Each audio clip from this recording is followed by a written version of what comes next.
yourself under my protection. Big man in a suit of armor. Take that off, what are you? Let's put a smile on that face. I'm touching myself tonight. How can a woman possibly fight this? There are two things I want to do. I want an American cheeseburger.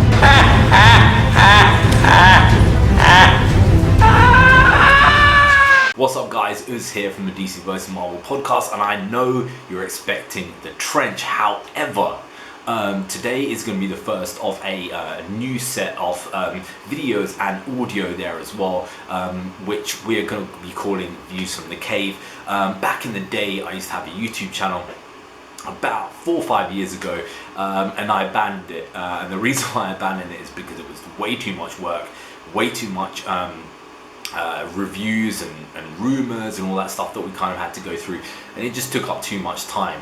Now, one of the things that is extremely popular on our network is The Trench.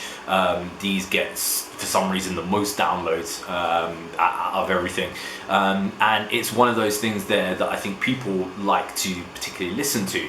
So what we're now doing is we're trying to give you guys some video content there as well. So not only are we giving you the content there over the podcast, but The Trench will also be coming to you as a video there as well, and we're going to be changing the name of The Trench to Views from the Cave, and it's basically because it was the same name as the one that I had there before, but also I'm in Mark II Cave now, and I'm going to be giving you my views, as in Views from the Cave basically.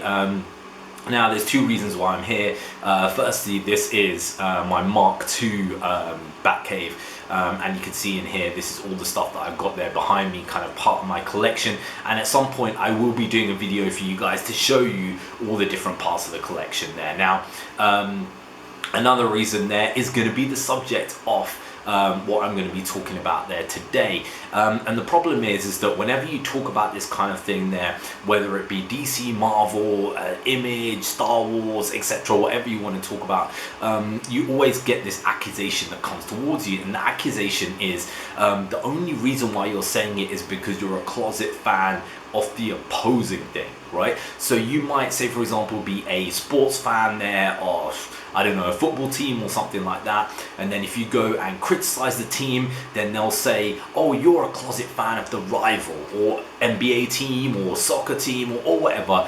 It very, very much kind of comes around like that. It's a very loose argument that people use, but it's one of those things there that always comes as an accusation. So the reason why I wanted to come to you from this cave is just to show you guys that you cannot level that accusation there at me, because I've got a ton of DC stuff there behind me, and I'd have to be the dumbest DC fan of all time to be a closet Marvel fan there and buying all this DC stuff there at the same time. I'd have to have more money than sense, or just be a complete and total nutcase. Now, the subject there today is how I am no longer going to be defending DC Comics and their live action arms there, because I've kind of had enough. Now, for you guys who have known over my over the podcast there, that we've been doing for about 2 years there now, I've been one of the biggest defenders of DC and the DCEU there proper, you know, talking about how you know, I loved Man of Steel, you know, loved BVS there as well. The stuff afterwards, you know, it was a bit, you know, whatever there, but all of those situations were defendable. Okay, now when it comes to films, there's two different ways that you can defend things. You can defend them on a creative level, or you can defend them on a business level, or you can defend them on both of those levels there together. Now, the reason why that is important is because you might have a film that doesn't make loads of money, but creatively is a good film. For example, like Upgrade. Upgrade is a fantastic film. Not many people went to see it, but it's like what Bloodshot should be, right? And if you haven't seen Upgrade, go and see it. So that is a good creative choice. Then you've also got a business choice there for a company, and you can see the reason why a company goes down a certain route. For example, a lot of the MCU films, creatively, are they great? No, but monetarily, you can understand the reason why they're going down that route. They're going down it because of the fact that they're trying to make money. Now, the time when it becomes difficult is when you've got this creative arm, which is DC, Marvel, Star Wars, etc. And they're creating a situation where it's no longer tenable to say that this is a creatively good choice or a business good choice, right? And that is the position that I find DC in right now.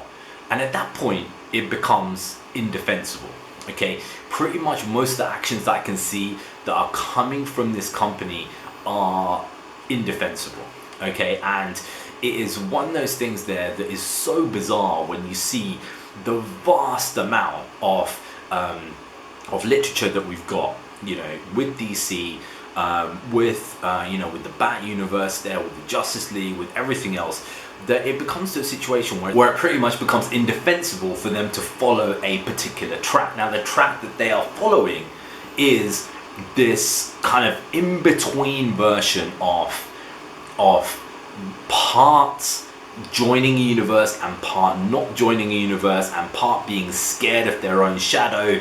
And at that point, the entire thing just becomes a complete mess. Now, what do I mean by that? Okay, well, initially when they were talking about DC and they were saying that, do you know what, we're going to make the entire universe so that it is separate. Okay, I can understand that from a creative standpoint, and I can also understand that kind of from a monetary standpoint, right? So, you don't then follow the Marvel template. You have your own characters, and you give them time to breathe, you give them time for their universes to develop, and if you want to connect them, you connect them. If you don't, you don't. Okay, now from a creative standpoint, that works very well, because say for example, if you do that with Batman, you can expand the Bat universe to then just be its own enclosed thing, and it can expand to Nightwing, Batwoman, Spoiler, Orphan, all of these characters, and keep just going down that route, right? You can also do that with Wonder Woman, you can also do that with Aquaman, you can also do that with the Suicide Squad. Each of these individual things can be in their own entity under the banner of DC, but you have to allow them to create their own world, their own universe, right? And it just basically means that they're self-enclosed within that universe. They're allowed time to breathe, they're allowed time to join together. Now, monetarily, that may create a slight problem, okay, in the fact that you don't get as much hype being built for that particular project that you would do if there was, say for example, joining everything together there like the Marvel universe to become a massive ensemble film at the end. That is a very different kind of situation there, and that is something that a lot of companies are trying, but they're struggling and they cannot seem to join together and create. So I can understand that from a creative point of view, and it is very easy to defend that, okay?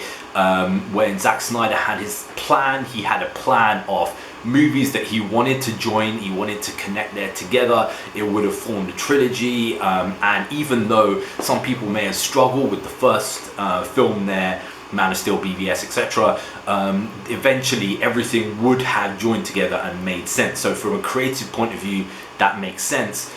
I can understand how Warner Brothers decided they wanted to scrap it, because monetarily they would have lost a lot of money if they continued down that route, because they're very, very big budget films and they can't see the money coming back. Okay, now also I can understand from DC's point of view when they're talking about certain things there. For example, when Cathy Yan is talking about Birds of Prey, and she's talking about Birds of Prey 2. Oh, in Birds of Prey 2, I want to join on Poison Ivy and join on Harley Quinn. And the reason why she's saying that is because the Harley Quinn cartoon has been very popular, and a lot of people have wanted to have that Harley Quinn cartoon joining like a mainstream universe, a live action universe there, joining all these things there together and making it so it is kind of, something that fans want to see. So I can understand that from not only a creative but also a monetary point of view there as well. Okay, the time when you get a problem is what is going on there at the moment. Because now we're getting a situation where, okay, DC is so scared of its own shadow that all the people in there want to have their cake and eat it, right? And what I mean by that is, what they want to do is they want to have this universe that is separate, okay? And the reason why they want it because it's separate is not because they want to have this creative freedom of these characters creating their own kind of little universe and stuff like that. They don't want that. Don't kid yourself to think they want that and they want to expand that creative universe, okay? The reason why they want that is basically because of the fact that they're scared that they may not get it right. Okay, and you can tell that from the narrative that is coming out from a lot of the directors, the writers, etc., where they're talking about, okay, well, this kind of exists, okay, but then they hint to stuff within the wider universe within the films. For example, in Birds of Prey, where you have Harley Quinn, she recognizes Captain Boomerang. Now, okay, she's like, I know him. Okay, well, we also know that Harley Quinn is in the Suicide Squad, right? Which then links to the previous Suicide Squad. Now, if that previous Suicide Squad there is still canon, right, then that means that BVS is still canon. That means that Man of Steel is still canon. Which means that for some reason, Batman, despite the fact that he went and, you know, arrested Harley Quinn and arrested, what's his name, Deadshot, and put them into Blackgate, and basically then become part of the Suicide Squad. He is now, because Harley Quinn is free and she helped kill a Robin, he's just allowing her to roam around Gotham. He's allowing Black Mask to roam around Gotham. It makes no freaking sense whatsoever. Okay, if you keep it separate, then it makes creative sense. But now they've kind of hinted, oh no, it's linked together. Then at that point, well, it's like, okay, well then the whole story makes no sense because Batman wouldn't have allowed that. Okay, when you're talking in the wider context there of Wonder Woman there as well, okay, Wonder Woman exists in this situation there where it's like, well, you know, what happened in the First World War happened, and now she's in 1984 and that is happening, yet for some reason she is also saying that she left the world of man and she was not part of it, which is clearly untrue based on what is going there at the moment, and that's a creative decision. But what it does is that you get DC fans, and DC fans, because of the fact that we have this kind of background knowledge, and we've read the comic books and read the graphic novels and eaten every single thing that DC has given us, we kind of know the stories. So kind of like the animated stuff, you can just watch it and you can say, right, this makes sense, this makes sense, this makes sense. For the general public, this makes no sense whatsoever. If, like the rumors are true, they create Batgirl and they have a different Commissioner Gordon in it that they're going to have in the Batman film, then that is one of the dumbest decisions you could ever make, because the world is already confused with this DC product. They're already confused with the fact that we've got multiple Jokers in it, right? They're already confused. They don't know what's going on, right? Then you've got Batman. Batman is inexplicably linked with the Joker, and people aren't going to understand it. So from a creative point of view, that makes no sense. And also from a monetarily point of view, it makes no sense either, because you're not building to anything, but you're also saying, oh, maybe it does kind of link. What in effect they're trying to do is they're trying to make it that people will look at the product, they'll like the product, they'll buy the product, they'll go and watch the film will become a success, and when the film becomes a success, after that they'll greenlight this other stuff, right? And that's the worst possible thing that they can do, because what they're doing is they're leaving it open for this kind of possibility that something may occur, kind of hinting at it, but not doing it overtly. And because they're not doing it overtly, it builds zero hype there for the product, whilst at the same time being very damaging for the core product that they're actually producing, because it becomes a kind of in-between kind of thing. Is it not? Is it there? Is it not there? Whatever. And you know, all of the products there are the same. You know, you have the Aquaman product, you have the Wonder Woman product there. None of these seem to be going anywhere. They just seem to be just stuck in their own field. But at the same time, you watch it and they hint towards something that is stuck not in its own field. And then you just think, well, what the hell is it? Are you leading something? Are you not leading something? Are you deciding to keep these things completely separate? If you're going to keep them completely separate, then fine. But then you need to recast everybody, and you need to make it so the audience knows that these things are completely separate there. Otherwise, what's going to happen is, look at Bloodshot, you're going to get this kind of result there for every single film that you produce. It's going to be a Bloodshot kind of result there with a 200-300 million, or Shazam kind of result there, where you've really decided this is very separate.